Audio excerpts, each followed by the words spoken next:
Hello friends, welcome back to Banking Planet. Good morning you all, and today is 22nd June and we are going to discuss current affairs of 22nd June 2020 with detailed explanation. So let's start our session, but before we start our session, do like, share and subscribe. Yes, जो पहली बार जुड़ा है session में वो session को subscribe करना ना भूले। और शुरू करते हैं हमारा आज का पहला question. Name the first ever Indian company which has crossed the $1 billion market cap. हाल ही में इंडिया की कौन सी पहली कंपनी बन गई है जिसने कि $150 बिलियन का मार्केट कैपिटलाइजेशन क्रॉस कर लिया है? And answer is option C, Reliance Industries. Reliance Industries ने रिसेंटली मार्केट कैपिटलाइजेशन क्रॉस कर लिया है 150 बिलियन और 155 बिलियन कैपिटलाइजेशन हो गया इसका। आइए देख लेते हैं हम facts. RIL has become the first Indian company to reach a market cap of 11 trillion, and in terms of $155 billion it has become 54th largest company globally। यानी कि 11 ट्रिलियन 11 ट्रिलियन और अगर हम डॉलर के टर्म्स में बात करें तो 155 बिलियन, और ये बन गई है globally 54th largest economy. Next, recently government has allocated dash amount under Garib Kalyan Rozgar Abhiyan for the providing employment to migrant worker। recently government of India के द्वारा गरीब रोजगार कल्याण अभियान स्कीम लॉन्च करी गई है जिसके अंडर माइग्रेंट जो वर्कर्स हैं उनको एम्प्लॉयमेंट प्रोवाइड कराई जाएगी, जो रिसेंटली कोविड-19 के चलते हुए उनको माइग्रेंट करना पड़ा माइग्रेंट वर्कर को। एंड इसका आउटले रखा गया, एलोकेट करे गए हैं 50,000 crore. Option B is our answer. आइए देख लेते हैं हम facts. Prime minister Narendra Modi launched Garib Kalyan Rojgar Abhiyaan employment scheme for the migrant workers in 6 states namely Bihar, Rajasthan, Odisha, UP, Jharkhand and Madhya Pradesh. An amount of 50,000 has been allocated to implement the scheme in 116 districts of 6 states for 125 days. Launched from Bihar's village of Teliar in Khagaria district. ये question भी बन सकता है कि इसे किस दिन launch करा गया तो आपको याद रखना है 20 जून को लॉन्च करा गया था, और साथ ही साथ खगड़िया डिस्ट्रिक्ट तेलियार विलेज से लॉन्च करा गया था प्राइम मिनिस्टर नरेंद्र मोदी जी के द्वारा वीडियो कॉन्फ्रेंसिंग के थ्रू।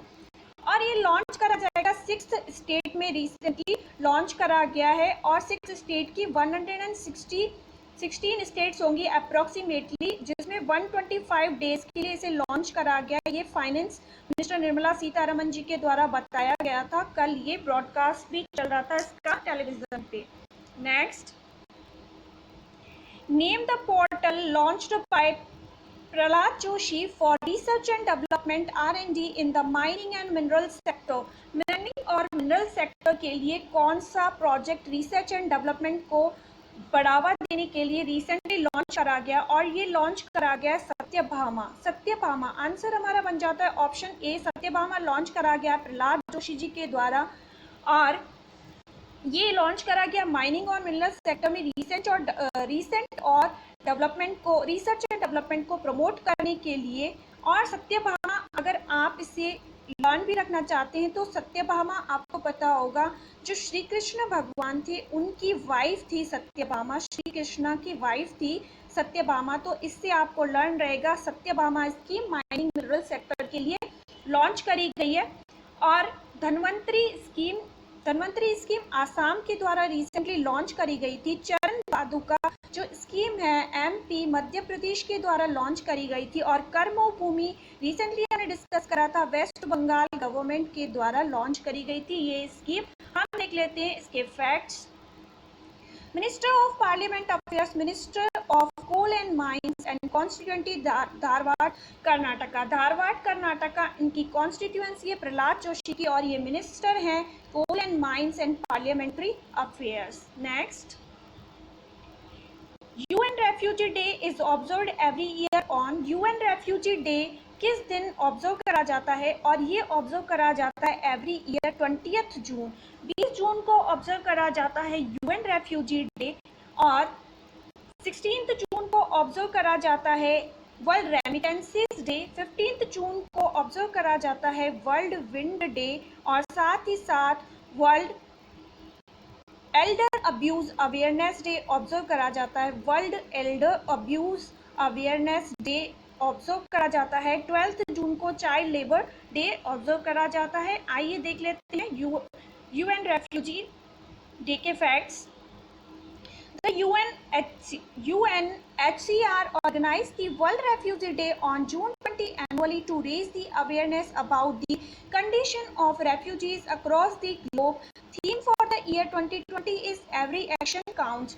UNHCR इसे सेलिब्रेट करा जाता है UNHCR के द्वारा। यूनाइटेड नेशन रिफ्यूजी काउंसिल है जो एजेंसी, उसके द्वारा ये ऑब्जर्व करा जाता है 20 जून को एनुअली। और ये रेफ्यूजीज जो आते हैं, रेफ्यूजीज दूसरे स्टेट में आते हैं, उनकी कंडीशन के बारे में अवेयर करने के लिए, वो किस कंडीशन से गुजर रहे हैं उससे अवेयर करने के लिए ऑब्जर्व करा जाता है। और साथ ही साथ 2020 के लिए इसकी थीम है every action counts. Every action counts theme से भी क्वेश्चंस बनते हैं एग्जाम में। Next, What is the theme for the World Yoga Day which is observed every year on 21st June? 21 जून को योगा डे ऑब्जर्व करा जाता है। आप बताएंगे कि इसकी थीम 2020 के लिए क्या रही, और इसकी थीम थी yoga for health, yoga at home. Yoga for health, yoga at home. Remittances our life line, ये रेमिटेंसेज डे की थीम थी जो कि 16 जून को ऑब्जर्व करा जाता है। Feed fibre the links between consumption and land, ये डेजर्टिफिकेशन एंड ड्रॉट डे की थीम है। और सेव ब्लड सेव लाइफ, ये थीम है जो world blood donor day observe करा जाता है 14 जून को, उसकी थीम है। आइए देख लेते हैं हम फैक्ट्स योगा डे के, किस दिन ऑब्जर्व हुआ योगा डे और किस तरीके से स्टार्ट हुआ, इनिशिएट किया गया। Yoga Day was proposed by India in 2014 and first Yoga Day was celebrated in 21st June on 21st June 2015. This is 6th edition of Yoga, जो 2020 का योगा डे है, ये इसकी 6th एडिशन है। पहली बार प्रधानमंत्री नरेंद्र मोदी जी के द्वारा 2014 में ये इनिशिएट करा गया था, और जिसे कि अप्रूव कर दिया गया था। और फिर 2015 में ये फर्स्ट एडिशन ऑब्जर्व करा गया था। Theme for the year 2020 is yoga for health, yoga at home. International yoga festival 2020 celebrated in Uttarakhand. साथ ही साथ योगा डे से रिलेटेड जो फैक्ट्स हैं, इंटरनेशनल योगा फेस्टिवल 2020 ऑब्जर्व करा गया था उत्तराखंड में। और recently Modi ji launched my life my yoga video blogging contest, ये भी हमने डिस्कस करा था हमारे सेशन में। My life my yoga video blogging contest launch करा गया प्राइम मिनिस्टर नरेंद्र मोदी जी के द्वारा। Next, what is the rank of Mukesh Ambani in the latest Forbes real-time billionaire index? Billionaire index इधर Forbes real-time billionaire index recently launch करा गया। इसमें मुकेश अंबानी जो है, इनकी रैंक क्या है, और इनकी रैंक रही है 9th। ये इंडियन बन गए और ये ग्लोबली टॉप 10 लिस्ट में अपना स्थान बनाने वाले बन गए हैं मुकेश अंबानी फोर्ब्स की रियल टाइम बिलियनियर इंडेक्स में। आइए हम देख लेते हैं फैक्ट्स।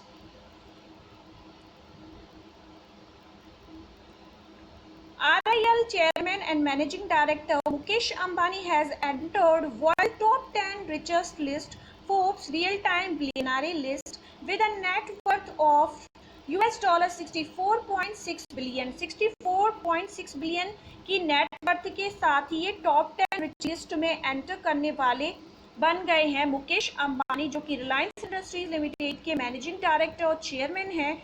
साथ ही साथ इस लिस्ट को टॉप करा है अमेजॉन की जो फाउंडर और CEO हैं जेफ बेजोस। जेफ बेजोस ने टॉप करा है फोर्ब्स की लिस्ट को, the list with a net worth $160.1 billion. 160.1 billion. Next,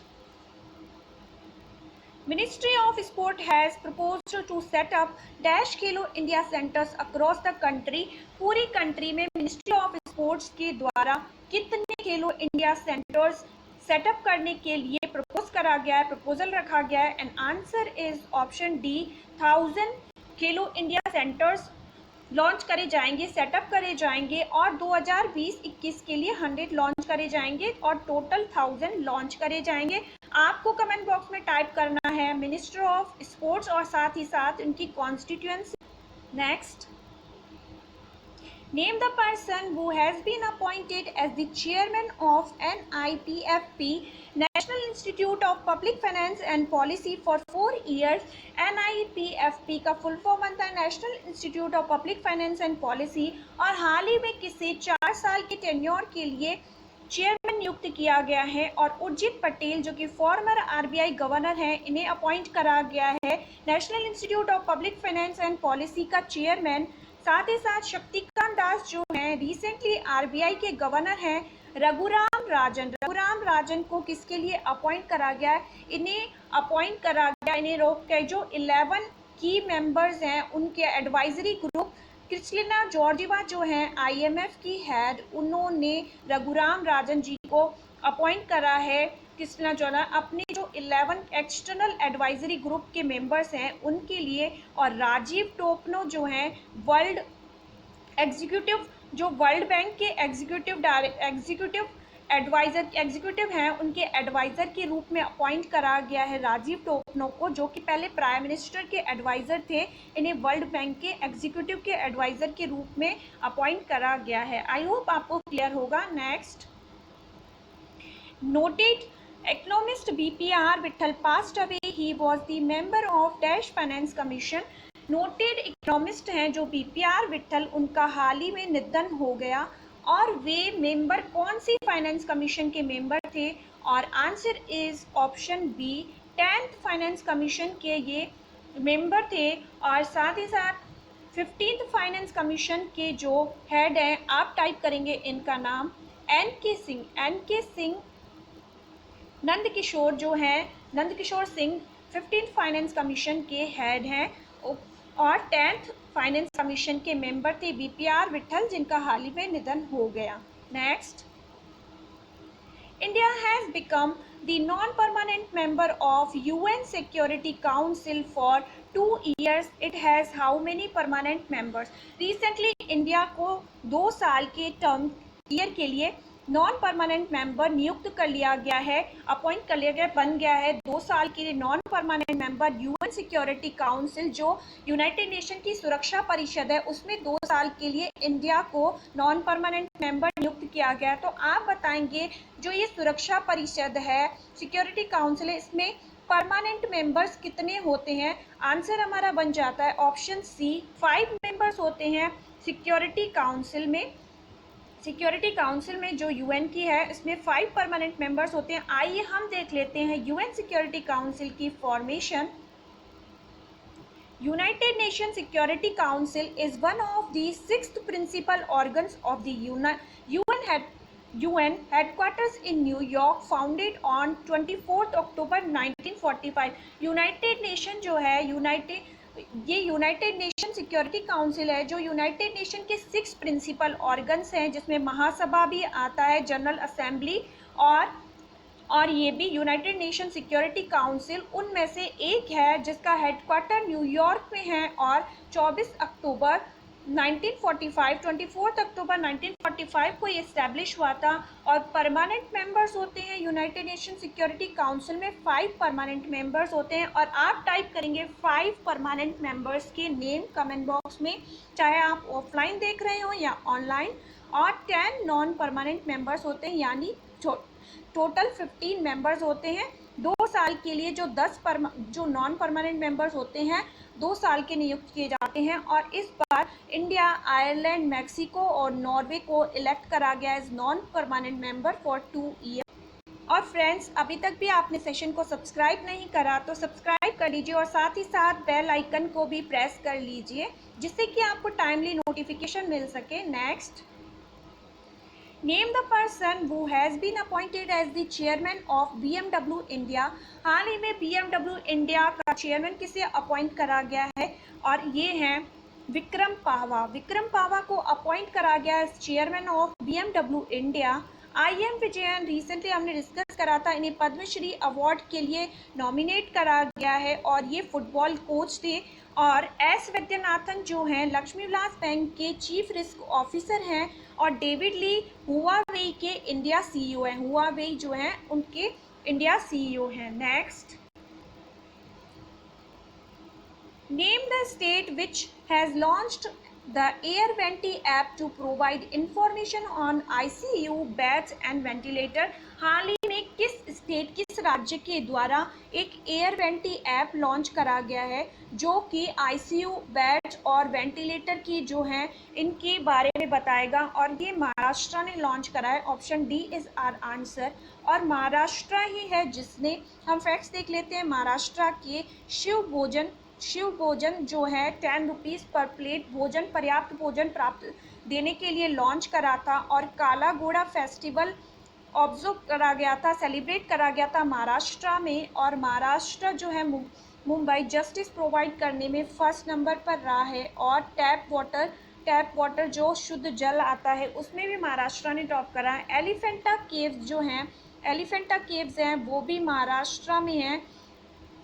और साथ ही हमने देखा था जो महाराष्ट्र ने ग्लोबल जो इकोनॉमिक्स लिस्ट थी उसमें जो एक्सपेंसिव सिटी में 60th और ग्लोबली और एशिया में 19th रैंक हासिल की थी, जो एक्सपेंसिव सिटीज़ की अभी लिस्ट जारी की गई थी। आई होप आपको ये सब फैक्ट्स क्लियर होंगे। ये है next question. As per the Asian development outlook release by ADB, India's GDP contract by what % in the year 2021। ADB ने हाल ही में आसियान डेवलपमेंट आउटलुक रिलीज करा था। इसके अकॉर्डिंग जो इंडिया की GDP है कितना % कॉन्ट्रैक्ट करेगी, और ये करेगी 4%। और इन्होंने बोला है कि 4% इसका यानी कि 2021-20 में -4% रहेगी। कॉन्ट्रैक्ट का मतलब होता है कि सिकुड़ जाएगी, कम होगी, तो ये होगा 4% माइनस में जाएगा, है ना। और ये ऑप्शन में अगर -4 भी आता है तो आप इसे टिक करेंगे। और साथ ही साथ इन्होंने बोला है कि ग्रोथ होगी, अब ये +5% होगा, नेक्स्ट जो फाइनेंशियल ईयर होगा उसमें 5% ग्रो करेगी। तो ये आप डिफरेंस आप क्लियर करते हुए चलिएगा। हम देख लेते हैं एडीबी के फैक्ट्स। एडीबी मंडालुयोंग मनीला इसका हेडक्वार्टर है। मंडालुयोंग मनीला फिलीपाइंस में हेडक्वार्टर है। एडीबी का प्रेसिडेंट है मत्सुगु असाकावा। एडीबी के प्रेसिडेंट्स हैं मत्सुगु असाकावा। 19 दिसंबर 1966 को एस्टैब्लिश हुआ था एडीबी। और आसियान डेवलपमेंट बैंक जिसका फुल फॉर्म बनता है। और मेंबर कंट्रीज हैं 68। Next, recently Vilokan Bozkir has been elected president of 75th UN General Assembly। he belongs to which country? हाल ही में जो यूनाइटेड नेशन जनरल असेंबली है, यूनाइटेड नेशन संयुक्त राष्ट्र महासभा का अध्यक्ष किसे नियुक्त करा गया है वोल्कान बोस्किर को। ये किस कंट्री से बिलोंग करते हैं? ये टर्की से बिलोंग करते हैं। ये टर्की से हैं जिसकी कैपिटल है अंकारा और करेंसी है लीरा। जिसकी करेंसी है अंकारा और कैपिटल है लीरा। न्यू की जो करेंसी कैपिटल है अलोफी और करेंसी है डॉलर। चिली की कैपिटल है सेंटियागो, करेंसी है पीसो। और पेरू की कैपिटल है लीमा और करेंसी है सोल। आज का आपके लिए क्वेश्चन रहेगा जिसका कि आपको कमेंट बॉक्स में आंसर करना है। The book Klara and the Sun written by whom. आपको आंसर करना है after the completion of the session. Comment box में क्लारा एंड सन बुक किसके द्वारा लिखी गई है ये आप आंसर करेंगे। सो आज के लिए इतना ही। That was it for today. Stay tuned, stay safe, have a nice day, like share and subscribe.